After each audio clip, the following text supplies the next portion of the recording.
You know, kids these days, they spend like hundreds of dollars on the new gaming console. It's usually PS5, PlayStation 5, Xbox Series, whatever.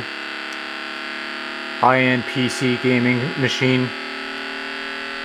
I spent $500 on a fucking VECTREX. This is the greatest thing ever.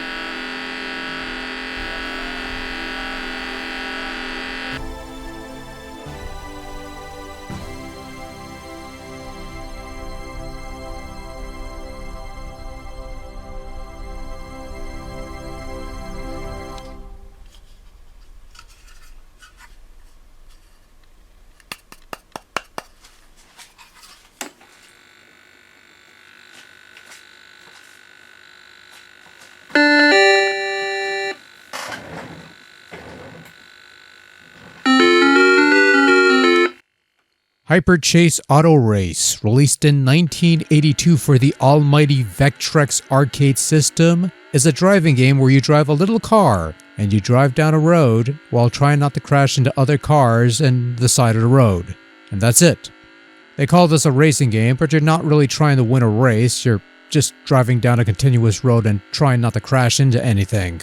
It's basically similar to Enduro, an Atari 2600 classic driving game. HyperChase has two modes of play, Game 1 and Game 2. Game 1 has you trying to complete the course in the fastest time possible. Crashing into things is bad because it slows you down, but you could crash as many times as you want, and the game will never end, only once you've reached the end of the course or until you reset the game. Game 2 is where you drive down the same road and score points based on distance traveled and cars passed. Crashing into things here is even more bad because after 5 crashes, the game is over. You do get an extra car for every 15,000 points scored. Either way, the goal remains the same. Drive as fast as possible to the end of the road without crashing. HyperChase makes use of the VECTREX analog controls, which basically lets you pivot your car's position to create the illusion of steering.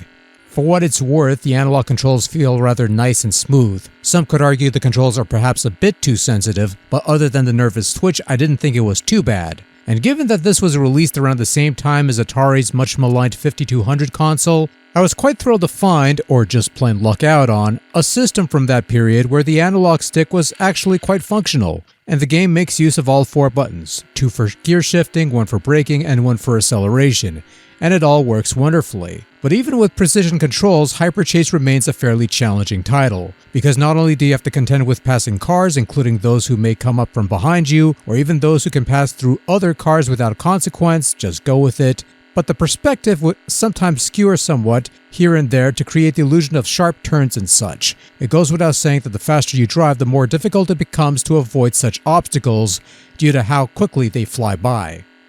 And that's what impresses me about HyperChase.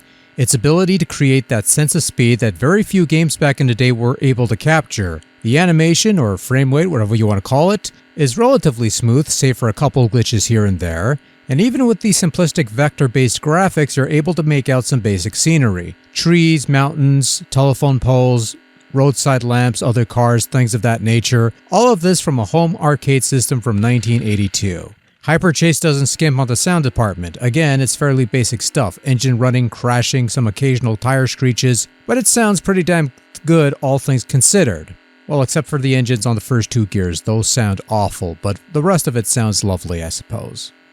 And there's not much else to say about this one. HyperChase Auto Race is a fairly simple but otherwise great little driving game on the VECTREX. It's fast-paced, fairly challenging, controls wonderfully, and it's quite a bit of fun. You might not be doing a whole lot of chasing, or racing for that matter, but there's quite a bit of hyper here and that makes it worthwhile.